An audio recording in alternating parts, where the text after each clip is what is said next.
Hola, ¿qué Hola, tal? doctor. Buenas tardes. Bienvenidos al Facebook Live, actualizaciones sobre la pandemia de COVID-19. Hoy estaremos el doctor Gustavo Lais, él es el responsable del Centro de Investigación Políticas y Población y Salud. Y pues yo soy la doctora Rosa María Wong Cheus, soy jefa de la Subdivisión de Investigación Clínica. Y pues vamos a platicarles acerca de qué es lo que hemos aprendido a lo largo del tiempo y en dónde estamos actualmente con la pandemia. Entonces, primero le dejo la palabra al doctor Gustavo Lais. Muchas gracias. Hola, doctora Wong. Mucho gusto compartir contigo otra vez este foro. Para asegurar nada más que ya estoy en pantalla completa. ¿Ahí estamos? Si alguien me confirma, por favor. Nadie me confirma.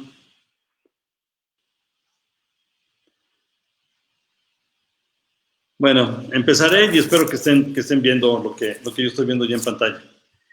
Así empezamos la sesión pasada del Facebook Live, y creo que es muy importante recordar nada más en unos segundos esto, ¿no? Estamos en una población que nunca ha estado expuesta a este tipo de virus, o a este virus en particular, y que todos en este momento somos susceptibles. Teníamos una forma diferente de presentarlo, pero ahorita voy a hacerlo de esta manera para que sea más simple.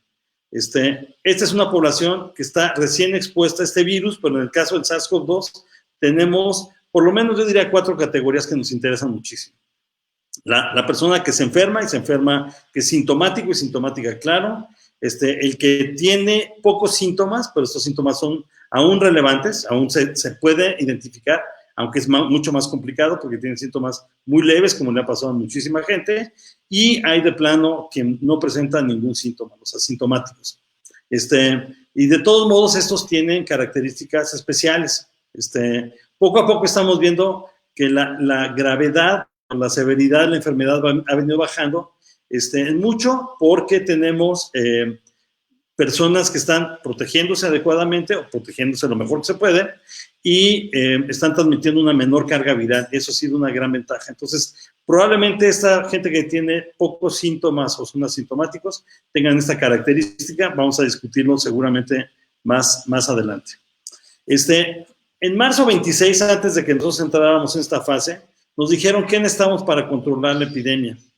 Y aquí está la información que nos habían dicho que valía la pena. Este fue un estudio o una revisión que hizo en New England Journal of Medicine, y creo que ahí nos dice qué deberíamos haber hecho, pues. Conocer entonces el número de casos, incluyendo asintomáticos, para hacer lo que se necesita, vigilancia y pruebas virales. Qué factores de riesgo, qué transmisibilidad tiene, y hacer estudios sobre todo en domicilios, que eso sí se ha venido haciendo. La severidad de la tasa de ataque con estudios comunitarios, etcétera, ¿no? La pirámide se refiere a que de la menor severidad a la mayor severidad, estos son estudios siempre de fuente múltiple, y tenemos que conocer más los riesgos de infección y de severidad y el tiempo de infectividad e intensidad. Conforme avanzamos en la epidemia y estamos conociendo a nivel mundial, no necesariamente en México, esta información, conocemos cada vez mejor al enemigo, y el enemigo es un enemigo muy complicado. El COVID, el SARS-CoV-2, se puede transmitir por un tiempo prolongado, el mismo tiempo que el MERS, curiosamente, entre 2 y 14 días es el tiempo promedio de incubación, con 5 días, 5.3 días, que es la media que tenemos para COVID y para MERS. Sin embargo, COVID se han reportado casos hasta 27 días después de la exposición que empezaron a dar sintomatología, que es muchísimo tiempo. Otros, el SARS, también tiene entre 2 y 7 días, con una media más o menos de 3 días, y de influenza, que era el que estamos comparando originalmente, que es de 1 a 4 días, con una media de 2. O sea, es mucho más fácil trabajar con un virus que muy rápido nos da síntomas, en comparación a un virus que puede tardarse mucho tiempo y ser distribuidor de la enfermedad sin manifestar síntomas todavía, o sea, ser presintomático. Esta es la gráfica que todos conocemos, tomé la de ayer para que fuera más fácil, pero era para llamar la atención en 2 cosas que habíamos pensado que eran importantes de principio. Uno es que no hay un patrón estacional. Habíamos pensado y nos habían dicho por todos lados que, bueno, llegará el verano y va a bajar. Sorpresa, no va a bajar. Ni le importa al virus las condiciones climáticas en general. O sea, puede empeorar en invierno, por supuesto, pero no va a bajar en estas cosas. Y la distribución de casos tiene mucho que ver cómo se definieron estos casos. Aquellos que son sospechosos o probables contra aquellos que tienen o presentamos los que son confirmados. Entonces, tener 20 millones de casos confirmados no quiere decir que tengamos 20 millones de casos, simplemente que en 20 millones se ha logrado confirmar. Eso también distribuye diferente, porque aquí vemos el ejemplo de lo que está pasando en África, en donde la cantidad de transmisión y la calidad de la notificación es claramente inferior. Para verlo nada más rapidísimo, en 4 países, de los 10 que tienen más transmisión ahorita en el mundo, tenemos el caso de Rusia, que es un caso que muy parecido a lo que ha pasado en otros lugares, tiene una subida muy rápida en la distribución de casos y después una baja lenta de estos casos. Otros que están en franca ascensión, como es el caso de Colombia, y 2 casos raros, el de Irán, que se ha mantenido más o menos en 2,000 casos diarios, y México, que también da tumbos, que parece que tienen que ver más con el fin de semana, con otras cosas. De toda la información que hemos sacado de la epidemiología, eso yo creo que es lo que más quería presentarles a ustedes, que nos decían, el riesgo de COVID es bajo, eso ya sabemos que no es cierto, tenemos en México cerca de 500,000 de enfermos ya, la mortalidad es baja, no tenemos más de 55,000, por ahí andamos ya en defunciones, el COVID no afecta a los niños, y ya sabemos que sí, ya hay condiciones que son extremas, como el síndrome inflamatorio multisistémico en los niños, que es increíblemente agresivo y peligroso. Las comorbilidades sigue siendo otro de los grandes temas. O sea, dice el 73% de los muertos tienen diabetes, hipertensión, obesidad o tienen 60 años y más. Y yo nomás les puse abajo los porcentajes de la población en México que hemos reconocido a través de las encuestas nacionales, qué porcentaje tienen. Entonces, 10% de diabetes, 25% de hipertensión, obesidad 36% y 12% de la población tenemos 60 años o más. Entonces, ahí habría que hacer una mejor discriminación para ver cuáles son los que sí efectivamente están siendo relevantes. Otro tema fue y sigue siendo las gotículas contra los aerosoles. La universidad ha venido manejando desde un principio el uso de cubrebocas y cada vez es más común que pensemos que es muy importante usar máscaras faciales en algunas consideraciones. ¿Por qué? Porque ya sabemos que el problema son las gotículas, por supuesto, pero también los aerosoles. Entonces hay una distribución muy importante a través de ellos. No hay duda ninguna de que hay una transmisión de este caso. Entonces, cualquier cosa que esté fuera de esta situación nos va a aumentar el peligro o el riesgo de transmisión. La otra que nos habían dicho es los asintomáticos. Los asintomáticos no transmiten la enfermedad. Por supuesto que sabemos que los la transmiten. Lo sabíamos desde hace mucho tiempo con otro tipo de enfermedades, pero bueno, parece que estamos reentendiendo y reestudiando la epidemiología, lo cual me parece un poco vergonzoso.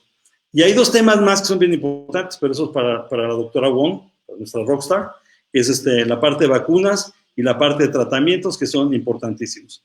Yo me voy nada más a la parte, y muy rápido, para la parte de las pruebas y cómo se hace. Entonces, estas curvas ya nos las conocemos todos, bien claro, que son desde el principio de los síntomas. Primero encontramos RNA y después encontramos crecimiento de los anticuerpos IgM y después de las IgGs. Eso lo sabemos. La otra parte es que hay 2 tipos básicos de pruebas. Una prueba diagnóstica que encuentra o los antígenos o partes específicas del virus, que pueden ser algunas de sus proteínas, y la S, la E, la M o la N, etcétera. O sea, estas que ya conocemos bien o identificamos parte de ese virus y entonces por eso son diagnósticos. Estamos encontrando el virus. Y tenemos la otra parte que son las pruebas inmunológicas, que se basa en la respuesta que tiene nuestro cuerpo ante el estímulo del virus. Esto quiere decir que tiene que haber una infección para que haya una producción de anticuerpos y sobre todo en estos 2 casos, IgM y IgGs, que van a ser muy importantes. Y hay una infinidad de formas de hacer estas pruebas y ahorita vamos a platicar hace un segundo de algunas de estas. Entonces, cuando yo me regreso a mi forma habitual de ver estas curvas, pues lo que estoy viendo es que lo primero que veo es que la parte azul, que es la parte del PCR, lo puedo hacer en este tiempo, la parte que busca IgM lo puedo hacer en estos momentos, y cuando empiezan a subir las IgGs, lo puedo hacer ahí. Sin embargo, estas líneas se cruzan. Entonces, muchos están utilizando esta tabla para explicarnos cómo se compone estas tres posibilidades de tener PCR, IgM y IgG. Entonces, las tres obvias, que es tres negativas, pues eso quiere decir que es negativo, las tres positivas, que están a la mitad de la tabla, que es que hay una infección activa, y las diferentes variedades que tenemos. Un PCR positivo con los anticuerpos negativos, significa que estamos en un periodo de ventana.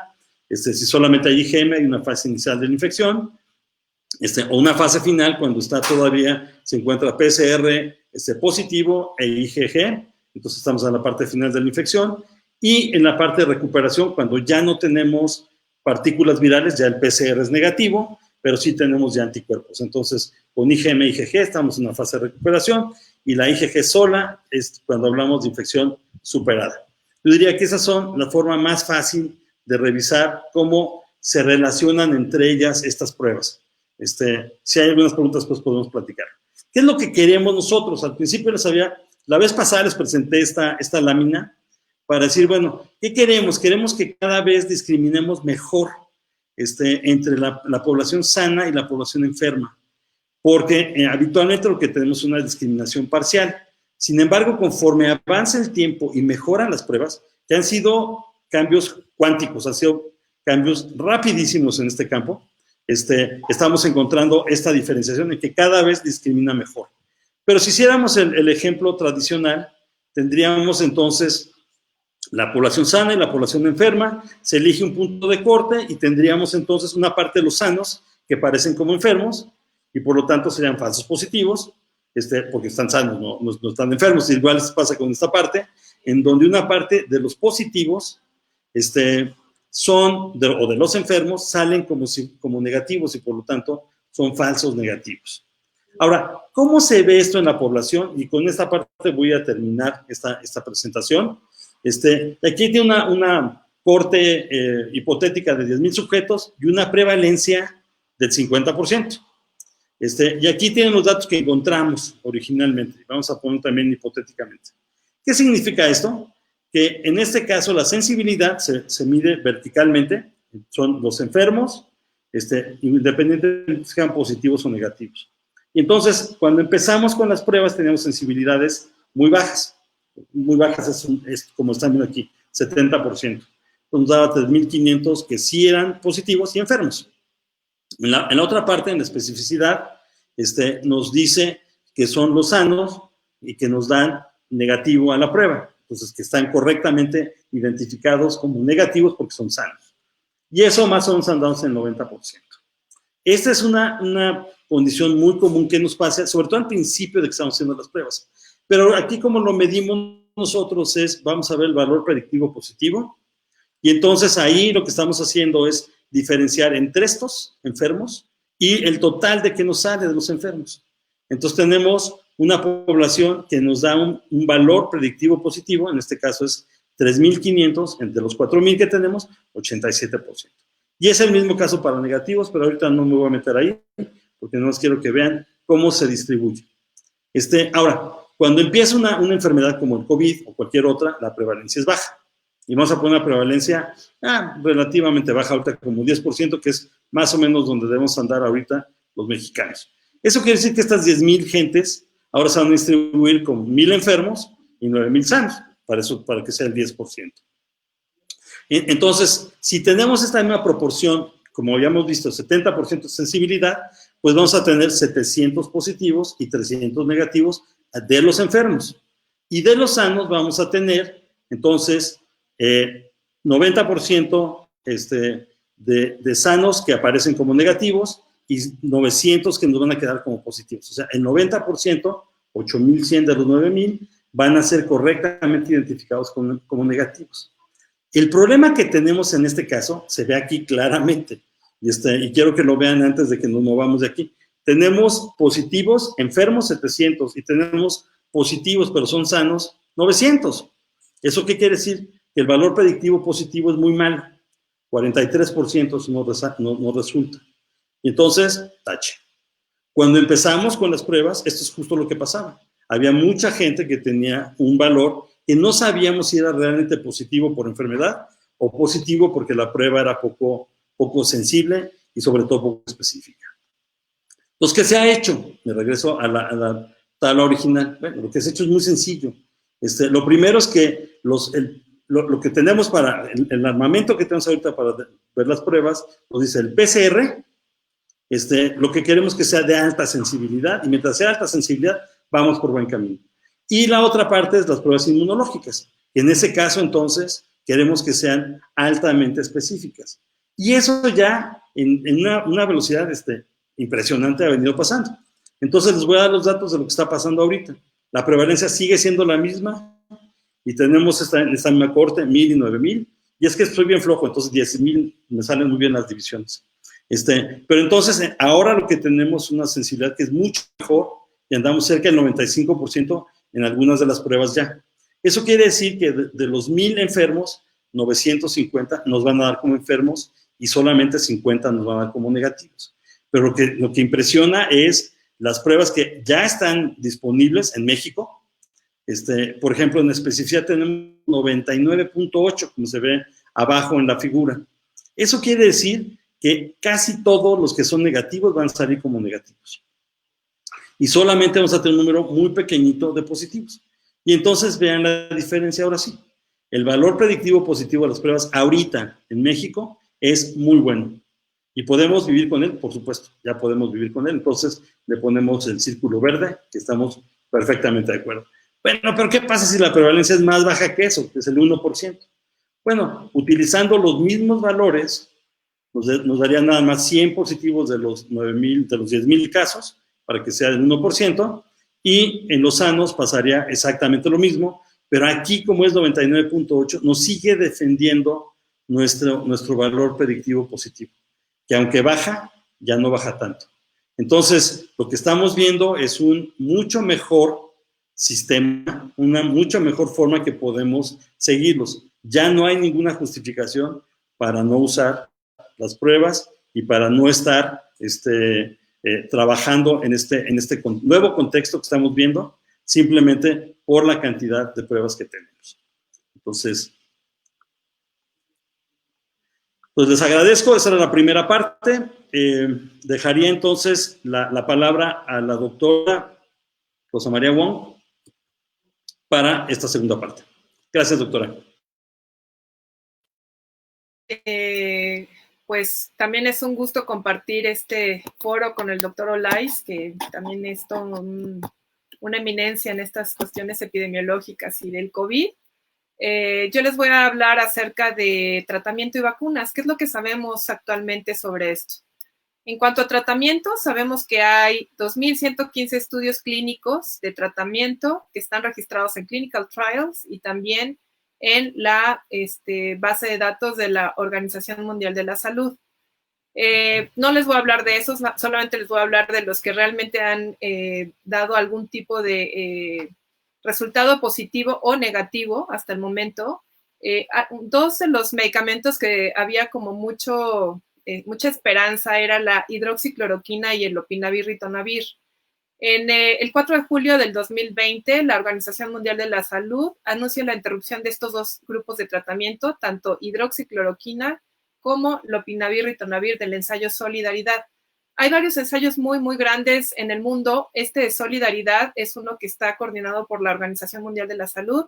Está el Recovery de Inglaterra, el Discovery en Francia, y lo que vieron al juntar la información de todos estos estudios es que tanto hidroxicloroquina como lopinavir-ritonavir no disminuyen la mortalidad al comparar con un tratamiento de referencia en pacientes graves. Entonces, como les decía, este estudio Solidaridad incluye 400 hospitales en 39 países con 5,500 individuos al 1 de julio y actualmente los únicos estudios que tienen corriendo es el Remdesivir y el interferón. El estudio Recovery, como les decía, está en la Universidad de Oxford.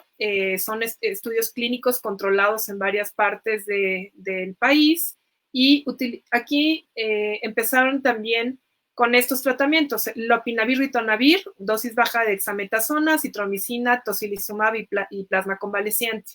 En el caso de ritonavir, lopinavir, ese ya lo suspendieron también por lo mismo de los efectos que no tienen ningún efecto.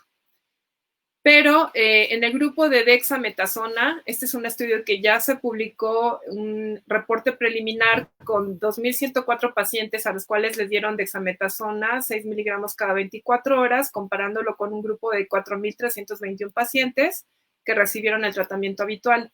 Lo que observaron es que la dexametasona, vean, sobre todo en que son pacientes que recibieron ventilación mecánica invasiva en la esquina superior derecha, se ve una diferencia muy importante en el grupo de dexametasona. Aquí lo que estamos viendo es la mortalidad.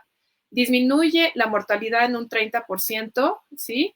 Aunque en aquellos que tienen oxígeno también disminuye la mortalidad en un 20%. En los que no recibe oxígeno no es tan importante, no hay diferencias, y en todos los participantes pues sí se ve una diferencia. Entonces, aquí es nuevamente ver lo mismo, aquellos en donde tenemos más efecto, en aquellos que tienen ventilación mecánica invasiva, en aquellos que utilizan oxígeno, y en pacientes que no están tan graves no tiene ningún efecto. Ahora, el remdesivir es otro antiviral que tiene, pues ha mostrado algo de resultados. Este es un estudio que se hizo en 538 pacientes que recibieron remdesivir y 521 placebo, en Estados Unidos, en la Unión Europea y Canadá. Lo que observaron y lo que ellos dicen es que hay una disminución en los días de hospitalización, 11 de remdesivir contra 15 de placebo, y la mortalidad también a 14 días es de 7% en el remdesivir contra 11.7 en el placebo. Sin embargo, si ustedes ven ya la diferencia por grupos de acuerdo a la gravedad, estos de acá abajo son los que tuvieron ventilación mecánica o ECMO. Si ven los colores, se sobrelapan los dos. Esto quiere decir que no hay diferencias. ¿En dónde sí vemos diferencias? En pacientes que están recibiendo oxígeno, que sería el C o el segundo de arriba para abajo del lado izquierdo, ese cuadrito. Ahí es donde sí estamos viendo algún tipo de diferencias. Entonces, al parecer, la dexametasona nos sirve para pacientes muy graves que tienen ventilación mecánica, y el remdesivir tiene mayor efecto, sobre todo en aquellos pacientes que tienen oxígeno. Otro de los estudios es o varias personas tenían como mucha esperanza también en el tocilizumab. El tocilizumab es un anticuerpo monoclonal que va en contra de IL-6. Como ustedes saben, IL-6 es una interleucina que aumenta importantemente, sobre todo en aquellos pacientes que pasan a la tercera fase de hiperinflamación y que pueden desarrollar un síndrome de dificultad respiratoria aguda severa. En este estudio que se hizo por Roche Covacta, ¿sí?, en pacientes con COVID severo, fue un estudio clínico controlado, aleatorizado, doble ciego, fase 3 en diferentes países del mundo. Y aquí lo que estamos observando es que no hubo absolutamente ninguna diferencia, ni en la mortalidad a 4 semanas, ni en la mejoría clínica, ni en los días de estancia hospitalaria, ni en infecciones asociadas o infecciones severas. El único donde sí hubo, diferencias significativas fue días de estancia hospitalaria. Hubo menos días de estancia hospitalaria con tocilizumab comparada con el placebo. Sin embargo, pues el punto inicial, que era mejoría clínica y mortalidad, pues no hubo diferencias. Entonces, en realidad, tocilizumab, al parecer, no funciona tampoco. ¿Qué sabemos de las vacunas? Actualmente sabemos que existen ya plataformas para el desarrollo de vacunas contra COVID-19. ¿Qué son estas plataformas? Son algún tipo de estudio que se hace previamente, en el cual ya se sabe que después podemos hacer un pequeño cambio y entonces utilizar esa misma plataforma para diferentes gérmenes o diferentes bacterias o virus o el patógeno que sea. Estas plataformas consisten en tener el virus completo, pero es inactiva, o sea, es el virus muerto. Otro es utilizar el virus vivo, pero atenuado. Le quitamos todo lo que pudiera causar enfermedad, pero sí se puede replicar. La parte externa del virus, la proteína mediante la cual se une el virus, es la proteína S. Entonces, hay vacunas que son basadas en esta proteína S, otras vacunas que solamente tienen la parte externa del virus, que se llaman partículas parecidas a virus. Si ustedes observan, tenemos toda la parte externa, pero en la parte interna no tiene esta información genética y por lo tanto es un virus que no se replica y pues nada más es poner al cuerpo en contacto con estas proteínas para que se produzcan anticuerpos. Otro es el vector viral, en el cual se utiliza un virus que no causa enfermedad en el humano, pero que tiene la información genética que codifica para esta proteína S. Entonces tenemos dos tipos de vectores, uno que sí se replica y otro que no se replica. Otra plataforma consiste en utilizar el DNA, o sea, toda esta información genética, o RNA, como es este caso, ¿sí? Que es otra parte de la información genética. Y bueno, pues estas son las plataformas. Ahora, ¿qué tenemos que hacer para desarrollar una vacuna? Hay varias fases.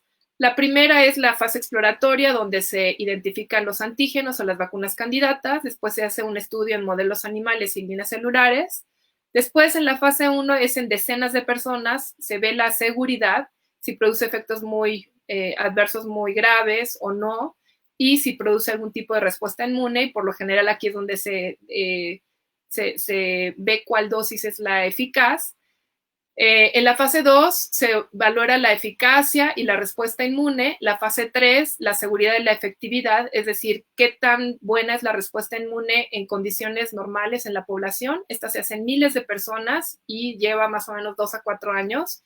Y la fase 4, que son los estudios por marketing. Una vez que ya sale al mercado, vemos efectos adversos sumamente raros en la población en general y pues también puede llevar a 1 a 3 años. Acá abajo pongo lo que normalmente lleva todas estas fases, que como ven puede llegar 10, 20 años incluso.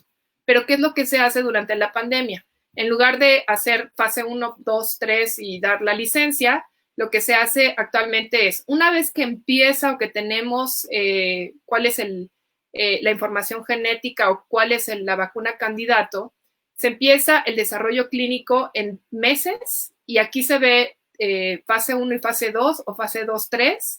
Y una vez que está en la fase 2 o 2, 3, es cuando se empieza ya a hacer la producción de la vacuna a gran escala. Un ejemplo es esta vacuna de Moderna. Esta vacuna de Estados Unidos se estaba desarrollando contra el MERS. Entonces, es una vacuna basada en RNA mensajero. La fase 1 empezó el 16 de marzo, 10 semanas después del anuncio de la secuencia del SARS-CoV-2.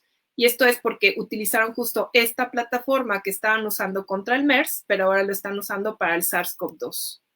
Actualmente, en la Organización Mundial de la Salud, sabemos que hay 28 vacunas candidatas que ya están en estudios clínicos, 139 candidatos en estudios preclínicos, y las vacunas que están en fase 3 son estas. Las más importantes y las que van más adelantadas son la de la Universidad de Oxford, la inglesa de AstraZeneca, que se llama la ChAdOx 1S, la Moderna, que también va en fase 3, BioNTech, y de estos otros institutos, Sinovac, Wuhan y Beijing, pues no tenemos datos, entonces yo les voy a presentar rápido los datos de las otras 3. Este es un estudio de fase 1 que se publicó ya también en 45 pacientes adultos sanos. Tiene 3 dosis diferentes de 25, 100 y 250 microgramos. Lo que hace esta vacuna es que toma una proteína, la información genética que codifica para la proteína S, eso es lo que están inyectando, ¿sí? Y esto lo ponen dentro de nanopartículas de lípidos. Aquí lo que observamos es, estas son las 3 dosis diferentes. Aquí es antes y después en cuanto a anticuerpos, y estos son anticuerpos neutralizantes. Entonces vemos cómo a lo largo del tiempo, a lo largo de los días, se observa cómo aumentan los niveles de anticuerpos, tanto anticuerpos totales y neutralizantes. Y aquí lo que se observa es que al día 45, que sería pues el área del lado derecho de todos, son respuestas celulares, y aquí observamos que sí hay respuestas celulares contra las 2 dosis. Los efectos adversos, en realidad no hubo efectos adversos serios, algunos severos con una segunda vacunación, pero con los primeros pues había fatiga, dolor de cabeza, dolor de cuerpo, y bueno, pues 21% del grupo 3 de 250 microgramos, esos son los que sí reportaron efectos adversos severos. Entonces, esta vacuna produce una respuesta inmunohumoral y celular con todos los pacientes y no se identifican problemas importantes, por lo que avanzan a la segunda fase. La otra vacuna que les quiero platicar es la ChAdOx-nCoV-19. Esta está desarrollada en el Instituto Jenner y Oxford University. Este consiste en un adenovirus vivo atenuado, que es el ChAd, este es de Chimpanzee adenovirus, Ox de Oxford y 1. Este vector viral ya lo habían estado también desarrollando desde hace varios años, y por ser un virus, un adenovirus que afecta a los chimpancés, este no se replica en los humanos. Entonces, este sería un vector viral no replicante, y lo que hacen es que le ponen la información genética para que este virus tenga a la proteína S del SARS-CoV-2. Entonces, los estudios preclínicos, estos son en primates, lo que se ve es que, bueno, estos son en ratones y se ve que sí producen anticuerpos. Después, esto es en primates y vean, estos rojos son los que les pusieron la vacuna y este es el nivel de anticuerpos. Los azules son estos primates que no les pusieron nada y pues no producen ningún tipo de anticuerpos. Y además estos primates les aplicaron el virus de SARS-CoV-2 y no hubo ninguna muerte ni tampoco les dio neumonía ni nada. Entonces, la conclusión es que esta vacuna, por lo menos, es muy buena, inmunogénica en ratones, produce respuestas humorales y celulares en macacos. Cuando se retan no hay neumonía y no hay enfermedad agravada tampoco después del reto viral en animales vacunados. ¿Por qué es importante saber esto de que no hay enfermedad agravada? Hay alguna teoría de que dice que si se producen anticuerpos que no son neutralizantes, entonces eso puede hacer que aumente la gravedad de la enfermedad. Entonces ya pasó la fase 1, vamos ahorita, la fase 1 y fase 2, y ahorita van en la fase 3.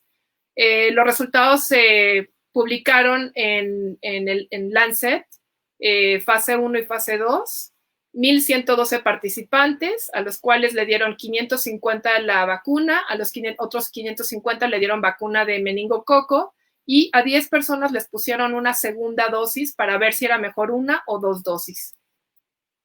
Lo que se observó es que estos son plasmas convalecientes de personas que han tenido COVID, y lo que observamos con la vacuna solamente una sola dosis, pues es que es comparable después a lo largo del tiempo con personas que tuvieron el plasma convaleciente, y con las dos dosis, pues vean que también aumenta un poquito más arriba que si nada más se pone una dosis, pero pues tiene un nivel de anticuerpos parecido a las personas que se enferman. Se producen también, esta es otra imagen donde vemos que aumenta, quiere decir que hay anticuerpos neutralizantes. Estos son respuestas celulares, en donde vemos también que se producen respuestas celulares con una sola dosis o con dos dosis. Y los efectos adversos locales o sistémicos, aquí, si ustedes observan, sería como en casi morado, aquellos efectos adversos muy graves. Y bueno, pues aquí vean que casi todo está en amarillo, ¿no? Entonces, sí hay efectos adversos, sobre todo locales, que es aumento, se pone duro, rojo, puede doler un poco en el sitio de la inyección, puede haber un poco de dolor de cabeza o fiebre, pero en realidad no son efectos adversos graves. Entonces, esta vacuna mostró un perfil de seguridad aceptable, desarrolló una buena respuesta inmunecelular y humoral, y entonces pasaron a la fase 3. Hicieron pues un convenio con AstraZeneca para la producción de esta vacuna, y entonces en Inglaterra ya hay 10,000 participantes, se quiere reclutar en Estados Unidos 30,000. En junio 20 inicia el estudio fase 3 en Latinoamérica con 5,000 participantes de Brasil, y pues lo que ha dicho esta compañía farmacéutica es que van a producir 400 a 100 millones de vacunas. Y otra vacuna es esta, que es BioNTech Pfizer. Este es un laboratorio alemán que ya hizo un estudio fase 1 y 2 en adultos de 18 a 55 años de edad. Le pusieron a 12 participantes 10 microgramos, a 12 30, a 12 100 y a 9 placebo. Ellos no presentan datos de inmunidad celular, pero aquí lo que observamos es que con dosis de 10, de 30 y de 100 microgramos, específicamente con la de 30, tenemos niveles muy elevados de anticuerpos medidos por IgG o anticuerpos neutralizantes también, que son los que nos interesa que produzcan estos pacientes con la vacuna. No hubo tampoco efectos severos adversos. Grado 4, que son muy severos, está en rojo y como verán aquí no hay ninguno. Grado 4, estos son del lado izquierdo todos los síntomas locales, del lado derecho todos los síntomas sistémicos y pues no hay ninguno. Y entonces lo que concluyen es que son efectos adversos leves a moderados y transitorios, se producen anticuerpos totales y neutralizantes. Los títulos medios de anticuerpos son 1.8 a 2.8 veces por arriba de los pacientes que tienen o que tuvieron COVID. Entonces, ellos también ya empezaron una fase 3. Muchas gracias.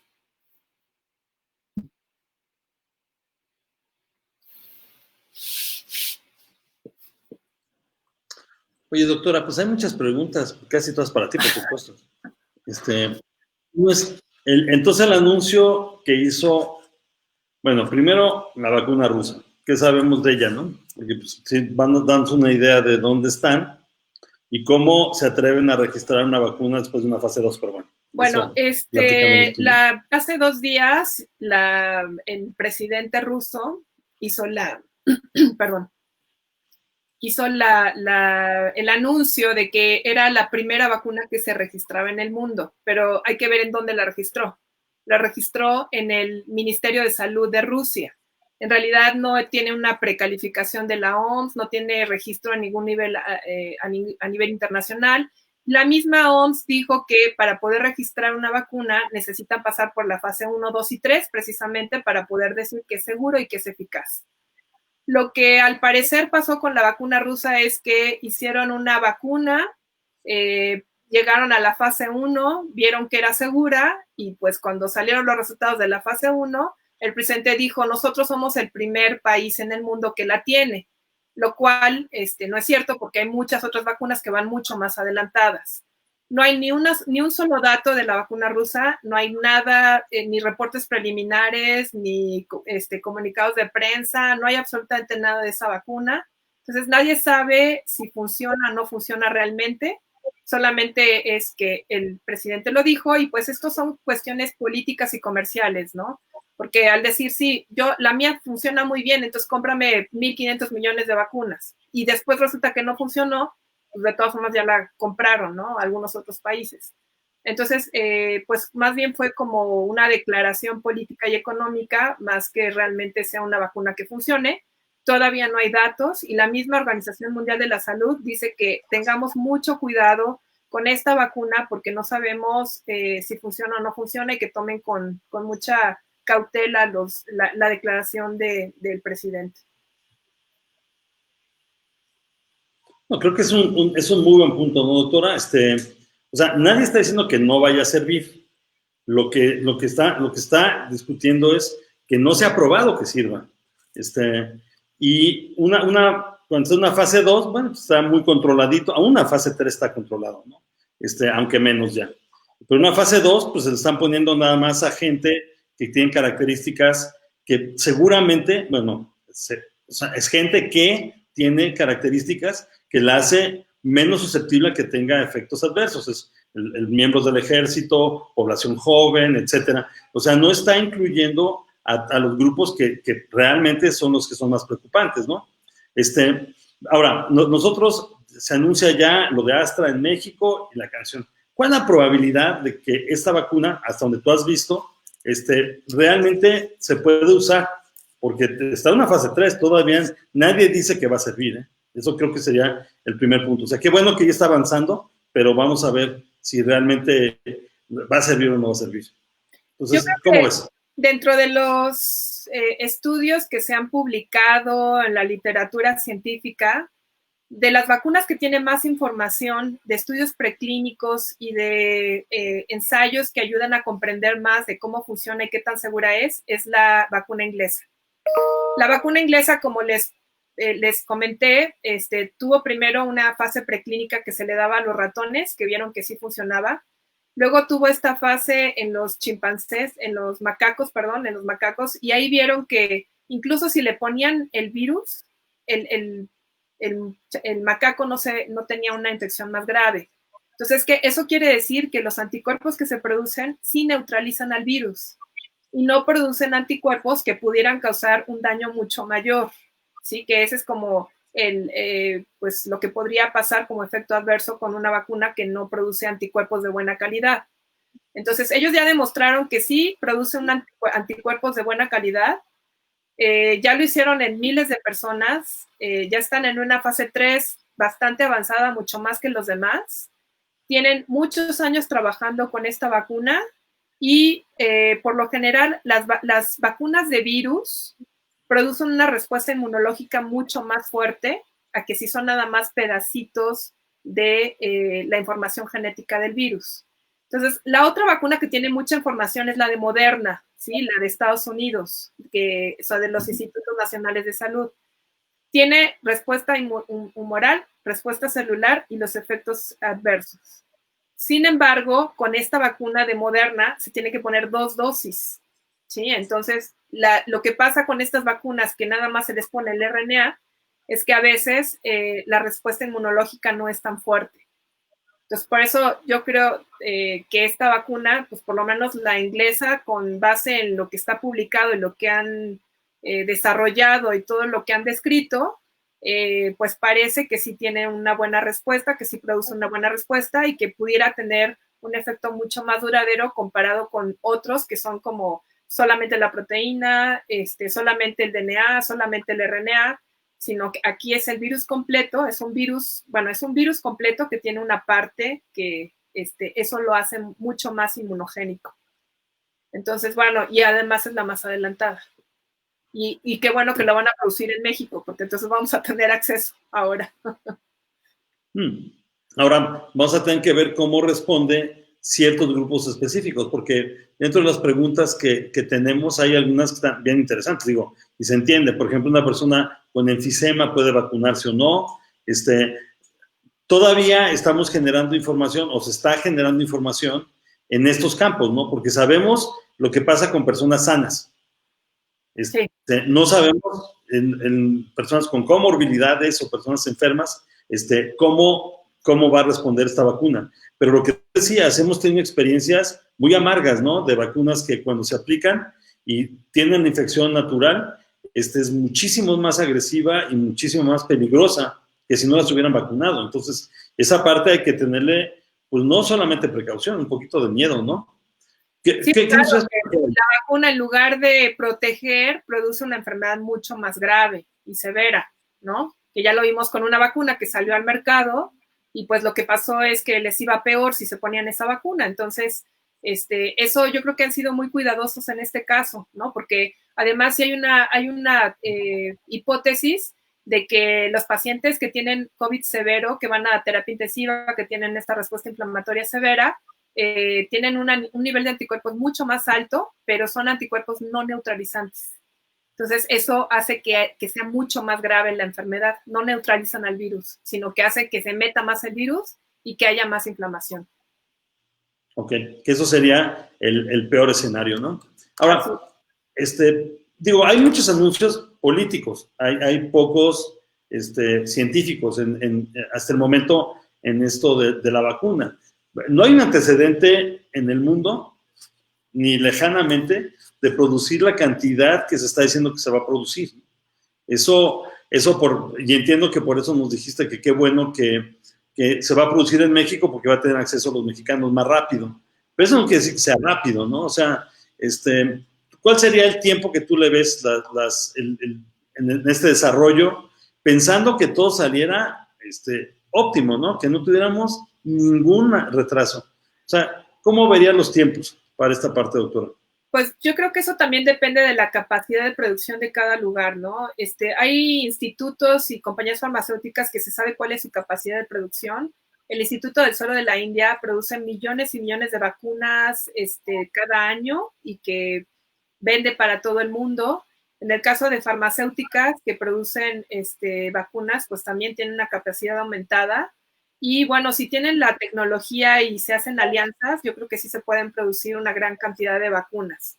Tal vez no los 8,000 millones de vacunas que necesitamos, pero por lo menos empezar primero con aquellos grupos que son de riesgo. Lo que decía AstraZeneca es que empezarían a producir la vacuna y que estaría en septiembre, que yo sepa no creo que esté para septiembre, pero ellos ya empezaron la producción. ¿Qué es lo que pasa en una pandemia? O sea, ellos no saben si funciona o no, pero empiezan la producción a la par con la fase 3. Una vez que ya tienen evidencia de que sí funciona, entonces empiezan a hacer una producción masiva de la vacuna. Si en el momento que salen los resultados resulta que no funciona, bueno, pues mala suerte, todo eso que se produjo, pues se tiene que tirar, ¿no? Porque no pueden poner una vacuna que no sea efectiva. Entonces, eso es lo que están haciendo varias compañías farmacéuticas, incluyendo la de Moderna, incluyendo AstraZeneca, incluyendo varias de las que están más avanzadas y que van en fase 3. Entonces, AstraZeneca decía que tendrían para finales de año 400 millones de dosis, para el siguiente semestre 1,000 millones de dosis, pero ya con este convenio de colaboración con Argentina y con México, pues ellos dijeron que con esta colaboración, además, habría más o menos unos 250 millones de dosis más para el año que viene. Entonces, yo calculo, y según lo que han dicho y lo que han anunciado, a principios del semestre del año que viene es cuando podríamos empezar a ver disponibilidad de esta vacuna, por lo menos. Correcto. Creo que además esto va cerrando bastante bien nuestra actualización. O sea, lo que está claro, y eso lo voy a volver al final una pregunta para ti, doctora, es que estamos conociendo mucho mejor del virus ya ahorita. Eso es lo primero, ¿no? O sea, conocemos más y conocemos mejor del virus. Entre noticias un poquito raritas, falsas, algunas otras, y otras sí muy buenas, ¿no? Que no sabemos que además, por ejemplo, las pruebas que usamos cada vez son mejores. Porque aquí preguntaban si las pruebas son las que se toman en la nariz, que esas son las que se hacen en PCR, o las de sangre, que eso es cuando vemos ya la respuesta inmune del cuerpo. O sea, las dos están mejorando y muy rápido. O sea, la pandemia es un bicho vivo. ¿No? O sea, no es que sea inmutable. Y eso debería guiarnos también a nosotros.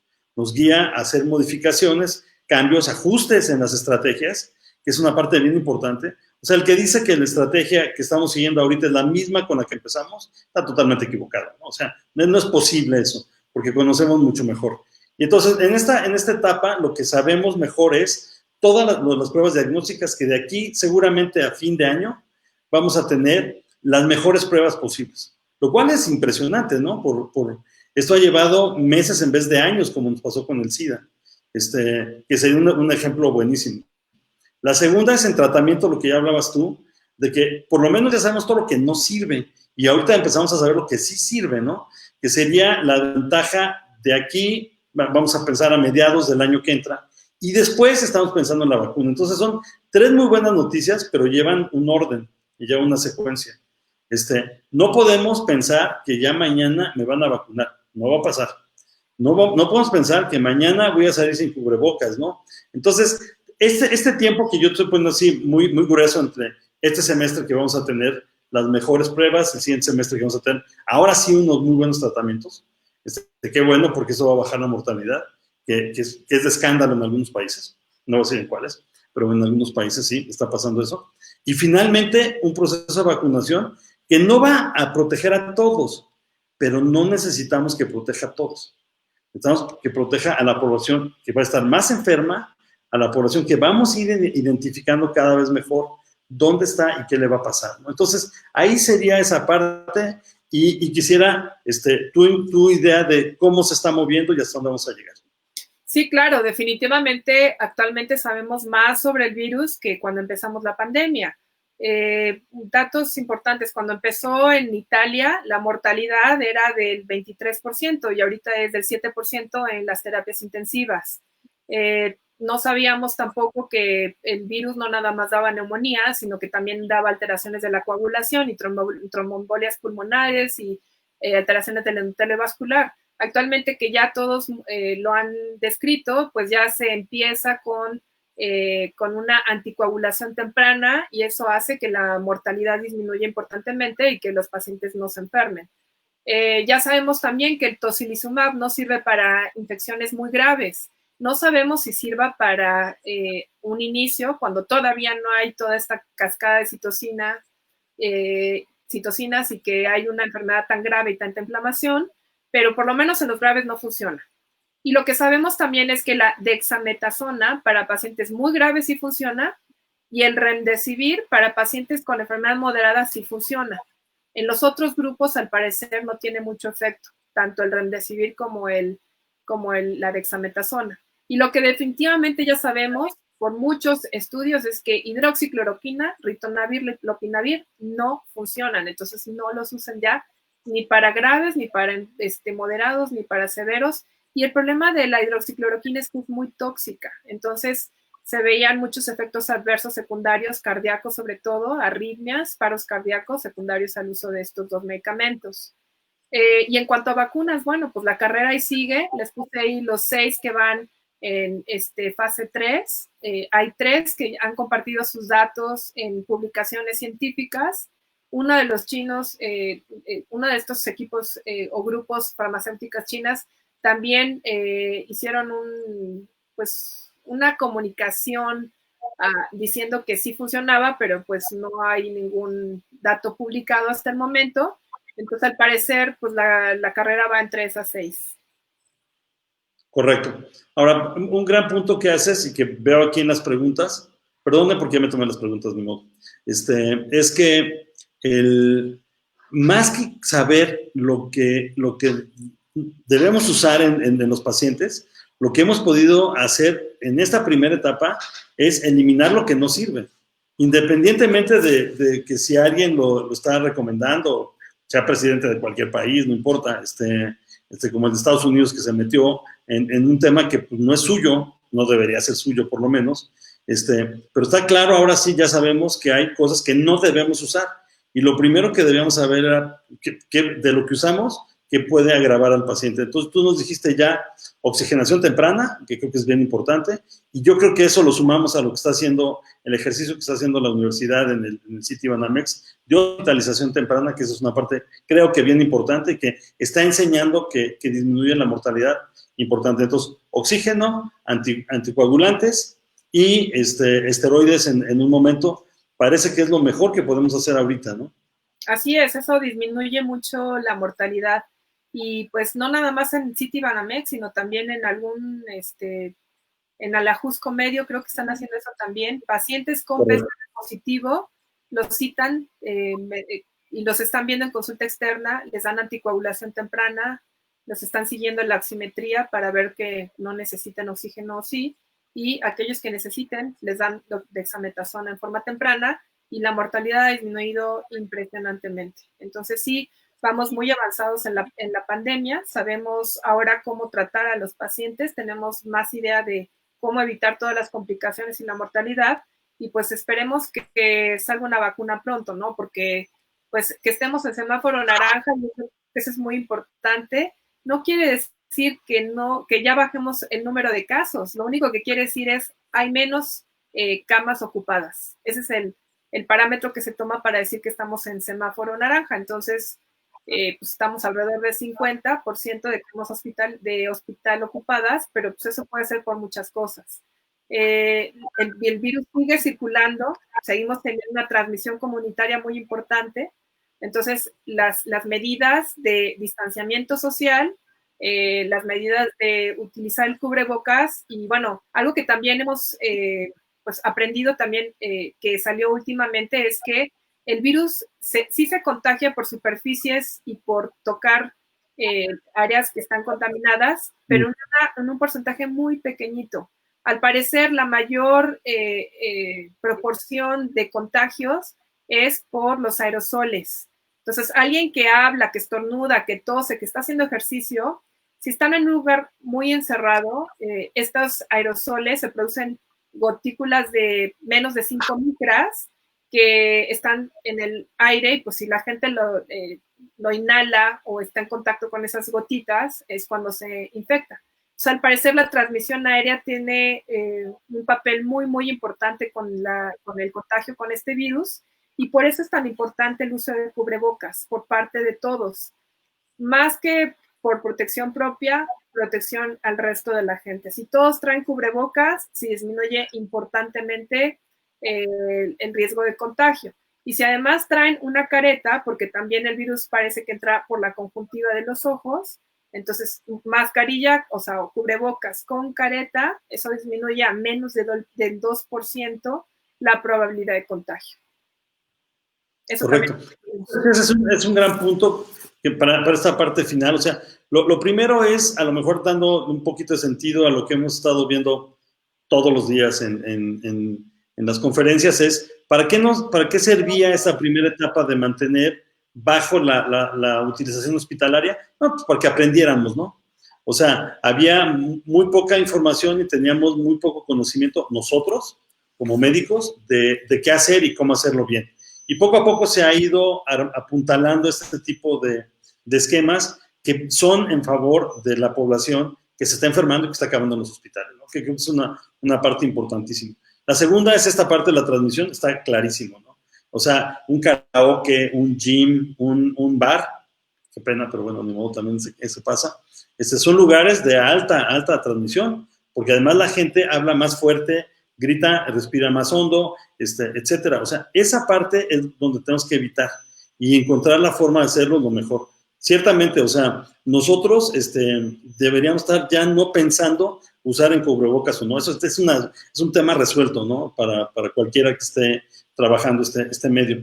Deberíamos estar discutiendo nada más dónde las caretas. Yo diría que prácticamente debería ser universal también, pero por lo menos en el medio de transporte público, indiscutiblemente, debemos usarla. O sea, creo que es una de las partes que no hemos sido suficientemente enfáticas. Cubrebocas ni discutimos, hay que usarlos. Cada vez que salimos a cualquier lado, hay que ponérselo. Las caretas, yo diría, cualquier momento en el que vayamos a tener contacto con alguien más, lo que estás diciendo, Rosy, es importantísimo, ¿no? O sea, nos va a disminuir la posibilidad de transmisión muchísimo. Nosotros ya lo vivimos personalmente, o sea, ya me tocó un caso muy cercano de alguien con quien yo viajaba todos los días que dio positivo. Yo no, porque no das positivo porque estás protegido en el 98%. Qué bueno, porque vieras que como espanta, ¿no?